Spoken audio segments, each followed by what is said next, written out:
नमस्कार, बहुत स्वागत है आप सभी का। आपके साथ मैं हूं नलिनी पांडे। यूपी विधानसभा के बजट सत्र के दौरान सीएम योगी ने विधान परिषद को संबोधित किया और इस दौरान सीएम योगी ने कुंभ को लेकर आंकड़े सदन में रखे, बल्कि विपक्ष को भी उन्होंने साथ ही आड़े हाथों लिया है। सीएम योगी ने कहा है कि सनातन की सुंदरता समाजवादी पार्टी को नजर नहीं आई। महाकुंभ में जिसने जो कुछ तलाशा उसको वही नजर आया। ये लोग बीजेपी से लड़ते लड़ते भारत से लड़ने लग गए। देखिए, यानी हर कार्य को समाजवादी नाम दे। बस सेवा भी पैसा सरकारी, लेकिन उसका नाम है समाजवादी बस सेवा। पेंशन पैसा सरकार का, लेकिन समाजवादी पेंशन की स्कीम। ऐसे ही विवेकाधीन कोष का पैसा जो समाजवादी हो गया था, लेकिन अब समाजवादी नहीं है। ये संवेदनशील तरीके से बिना भेदभाव के हर उत्तर प्रदेश वासी का उस पर अधिकार है और उसको यह बिना भेदभाव के प्राप्त हो रहा है। मुझे लगता है आपने बहुत सारे मान्य समझ महाकुंभ के आयोजन के बारे में चर्चा है। महाकुंभ का आयोजन हम सबके लिए गौरव की बात है।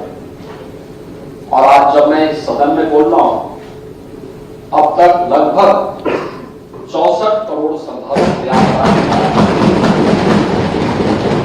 आस्था के इस महास्नान में भागीदार बनकर आदरणीय प्रधानमंत्री जी के एक भारत श्रेष्ठ भारत के विजन को एक नई गति दे चुके हैं। एक नया भारत है, अपने नागरिकों को बिना भेदभाव के एक स्थान पर एकत्र करने की सामर्थ्य रखता है और ये नए भारत की इस ताकत का एहसास दुनिया ने किया है। प्रयागराज का महाकुंभ अब तक के सारे अनुमानों को, सारे रिकॉर्डों को तोड़ते हुए अब तक की दुनिया के सबसे बड़े आयोजनों में शामिल हुआ।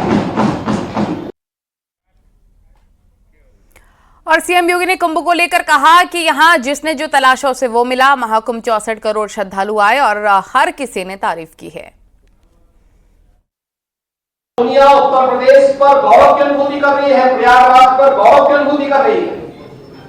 तब विपक्ष के हमारे सभी मान्य सदस्य इस पर गौरव की अनुभूति करने की बजाय छिपाकशी करते हैं। और मैं पहले भी कहा था कि हर महान कार्य में को 3 अवस्थाओं से गुजरना होता है: उपहास, विरोध और अंततः। आपने इन तीनों अवस्थाओं से देखा होगा। हमने जब चाहे वह अयोध्या में श्री राम जन्मभूमि पर मर्यादा पुरुषोत्तम प्रभु श्री राम के मंदिर के निर्माण का कार्यक्रम रहा हो, चाहे वह प्रयागराज महाकुंभ के आयोजन का कार्यक्रम रहा हो, इन दोनों में एक साम्यता देखने को मिली।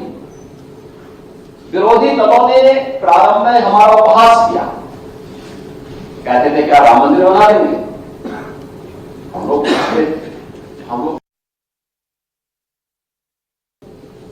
देखिए कितने श्रद्धालु और पर्यटक आए हैं। इसका प्रमाण आप देख सकते हैं कि 52 दिनों में अयोध्या धाम में पहुंचे हैं 2 करोड़ से अधिक श्रद्धालु।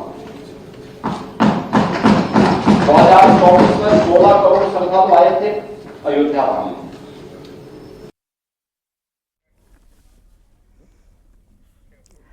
तो यूपी विधानसभा में बजट सत्र चल रहा है। चर्चा के दौरान सीएम योगी ने महाकुंभ को लेकर विपक्ष पर निशाना साधा।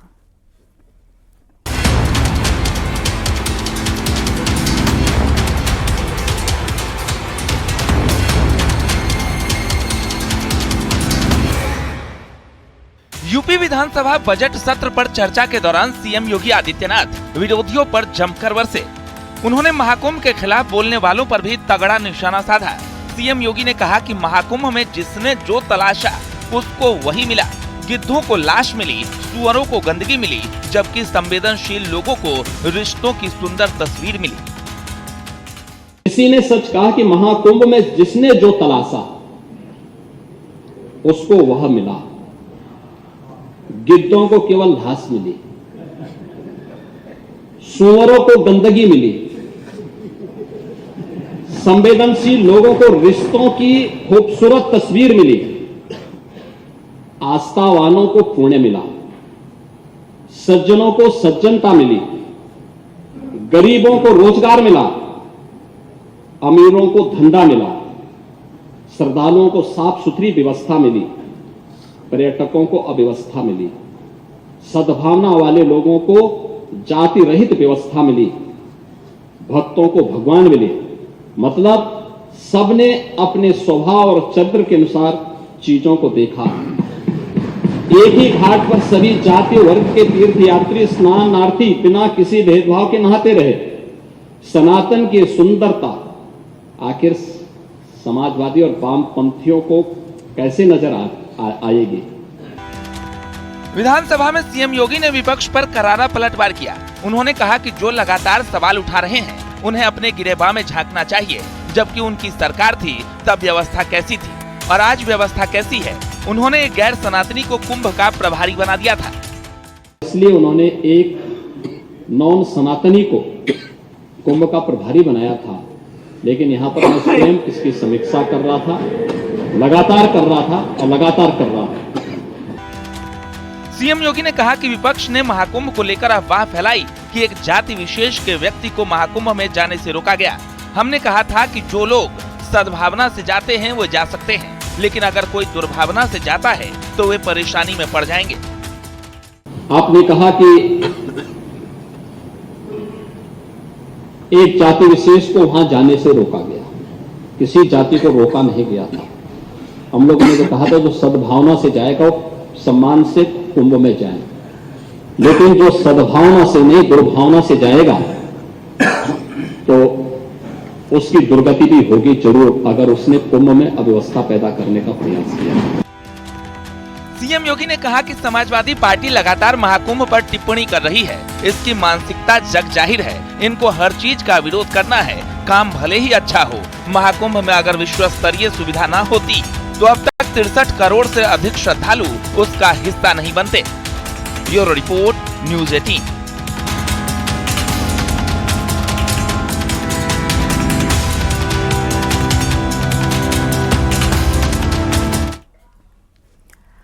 और यूपी विधानसभा में नेता प्रतिपक्ष माता प्रसाद पांडे के कृष्ण और कंस वाले बयान पर हंगामा हुआ है। माता प्रसाद पांडे के बयान को सुनिए। कि एक कंस था, राजा था, और उसे भय था कि कृष्ण पैदा हो जाएंगे तो मैं खत्म हो जाऊंगा। तो उनको भी 24 घंटा कंस को संशय रहता था और हमेशा प्रयास रहता था कृष्ण आगे ना आने का। यही स्थिति यहाँ की भी है कि एक कंस था, राजा था, और उसे भय था कि कृष्ण पैदा हो जाएंगे तो मैं खत्म हो जाऊंगा। तो उनको भी 24 घंटा कंस को संशय रहता था और हमेशा प्रयास रहता था कृष्ण आगे ना आने का। यही स्थिति यहाँ की भी है कि एक कंस था, राजा था। माता प्रसाद पांडे के वार पर ब्रजेश पाठक का सबसे बड़ा पलटवार। डेप्यूटी सीएम ब्रजेश पाठक ने कहा है कि इनका आचरण कंस, रावण और दुर्योधन जैसा है। माता प्रसाद पांडे के हमले के बाद ब्रजेश पाठक ने यह पलटवार किया है। उन्होंने कहा था जैसे भगवान कृष्ण से कंस डरा रहता था वैसे आज भी हो रहा है।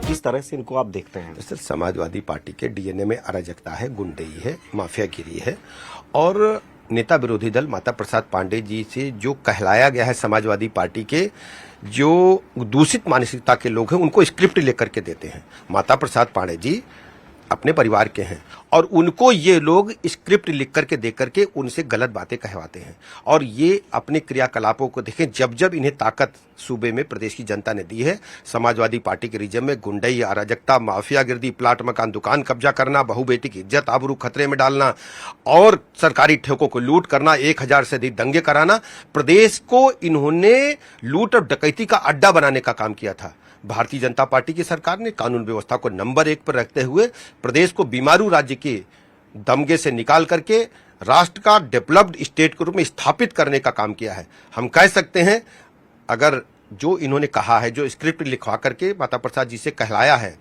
आप देखिए इनके आचरण को, इनका आचरण दुर्योधन की तरह, इनका आचरण कंस की तरह है, इनका आचरण रावण से मेल खाता है। सनातन संस्कृति के बारे में ये नहीं बोले तो ठीक है, ऐसे लोगों को पहली बार उदय नहीं हुआ है। सनातन संस्कृत पर हमले तब हुए थे जब नालंदा तक्षशिला पर हमले हुए थे, वेद पुराणों को जलाया गया था। उस समय हमारे मनीषियों ने कहा था अपने शिष्यों से इसे याद कर लो, हमारी गुरुदक्षिणा यही है कि आने वाली पीढ़ी को याद करा देना। लेकिन सनातन संस्कृति का झंडा इतने हमलों के बाद भी नहीं झुका है, चाहे मुगल हो चाहे अंग्रेज हो। सनातन संस्कृति आज माननीय प्रधानमंत्री नरेंद्र मोदी जी की अगुवाई में दुनिया में सर्वोच्च शिखर की ओर जाने का काम कर रही है।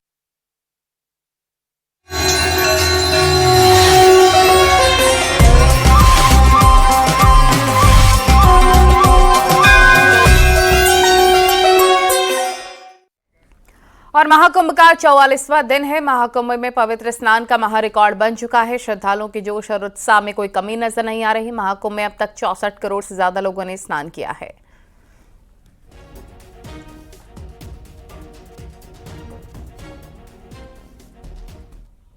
वाकई में धूप है, सुबह सुबह ही तेज धूप हो जा रही है, लेकिन इसके बाद भी श्रद्धालुओं की संख्या में, उनकी ऊर्जा में कोई कमी नहीं आ रही है। जी, कहां से आए हैं आप? बिहार। अच्छा, तो बिहार से आप आए हैं। आपसे हम ये जानना चाहेंगे कि कैसी भीड़ है, कैसी व्यवस्था है? व्यवस्था बहुत अच्छी है, भीड़ भी बहुत है। आप कहां से आए हैं? मध्य प्रदेश अनूपपुर से। पान भी खाए हैं आप? जी जी जी। मतलब स्नान करके पान भी खा लिए हैं? अब सुबह से आदमी वैसा ही था तो थोड़ा अच्छा। बहुत। जी जी। नहीं, आपने जल पान की जगह जल में स्नान कर लिया और पान खा लिया, बहुत अच्छी बात है। आप बताएं, आप कहां से आए हैं? बिहार से।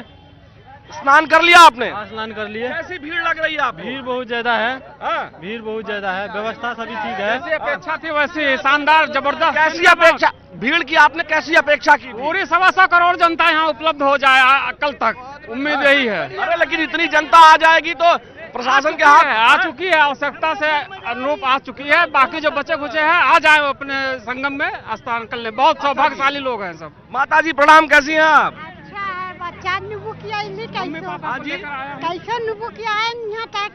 अच्छा, तो स्नान कर ली ना आप? बहुत आराम से कर। हाँ। अब आराम से घर पहुँच जाये। हाँ। तो पानी कैसा है, जल कैसा है? बहुत अच्छा। बाबूजी क्या कह रहे हैं?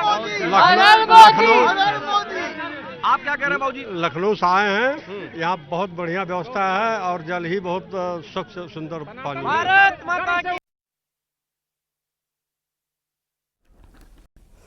प्रयागराज महाकुंभ अब समापन की ओर बढ़ रहा है। सिर्फ एक ही दिन शेष बचा है, लेकिन श्रद्धालुओं का जो जोश है वो कम नहीं हो रहा। सोमवार को भी भारी भीड़ है। प्रयागराज पहुंची लोगों ने संगम तट पर पावन स्नान किया। स्नान का आंकड़ा 63 करोड़ पार हो गया है और 26 फरवरी को महाशिवरात्रि पर महाकुंभ का समापन होना है। अनुमान है कि अगले दिनों में यह आंकड़ा 65 करोड़ के पार पहुंच जाएगा।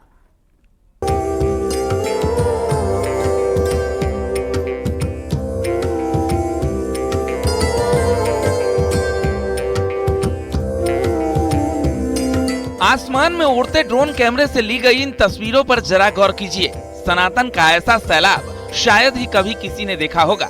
प्रयागराज की धरती पर आयोजित हो रहे ऐतिहासिक महाकुंभ में ये नजारा आम है। कुंभ मेला समापन की ओर है, लेकिन पावन स्नान के लिए भक्तों का जोश हाई है। सिर्फ 2 दिन शेष बचे हैं, लेकिन श्रद्धालुओं की भीड़ रिकॉर्ड तोड़ रही है। पिछले 12 दिनों से हर दिन 1 करोड़ से ज्यादा श्रद्धालु संगम पहुंच रहे हैं। चारों ओर भीड़ ही भीड़ नजर आ रही है। महाकुंभ 2025 यानी आस्था और ऊर्जा का जनसैलाब यहाँ पर दिखाई दे रहा है। आज 43वां दिन है और लगातार 43वें दिन भी कोई ऐसा दिन नहीं है जब 1 करोड़ से 1.5 करोड़ के बीच का आंकड़ा न हो।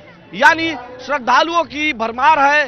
चारों तरफ जहां तक आपकी नजर जाएगी श्रद्धालु ही श्रद्धालु दिखाई देंगे। 26 फरवरी को महाशिवरात्रि के दिन 5वां प्रमुख स्नान है और इसी दिन महाकुंभ का समापन हो जाएगा।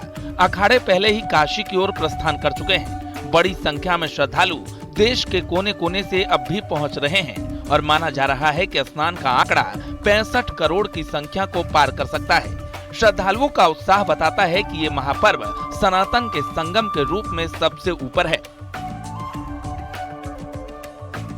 व्यवस्था है, किन लोगों के साथ आए हैं? बहुत ही अच्छी व्यवस्था है। मेरे साथ हम 2 लोग ही आए हैं। मेरा अच्छा। आप भी वहीं से आए हैं? हाँ, यस। स्नान कर लिए? यस। आप जो है जी कहाँ से आए हम हैं? गुजरात से आए हैं, हिम्मतनगर गांव से। हाँ। और यहाँ पे बहुत अच्छी सुविधा है, सब कुछ अच्छा है, गंगा जी का जल कैसा है? बहुत बढ़िया है।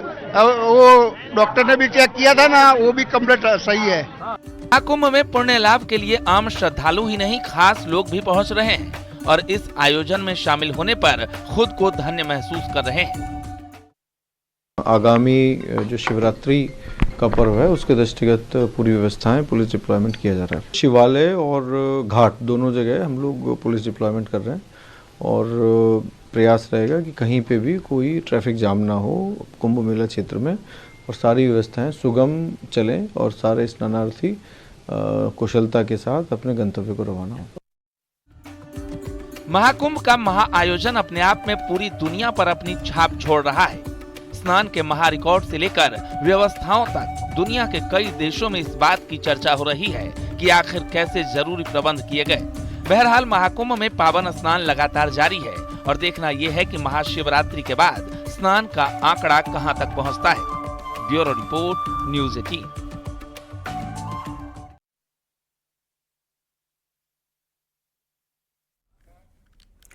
और बीजेपी की पूर्व नेता नुपुर शर्मा ने महाकुंभ में पवित्र स्नान किया। नुपुर शर्मा त्रिवेणी संगम पहुंची, परिवार के सदस्यों के साथ स्नान किया। उनके स्नान के दौरान भी उनके सुरक्षाकर्मी आसपास तैनात रहे और कड़ी निगरानी रखते रहे।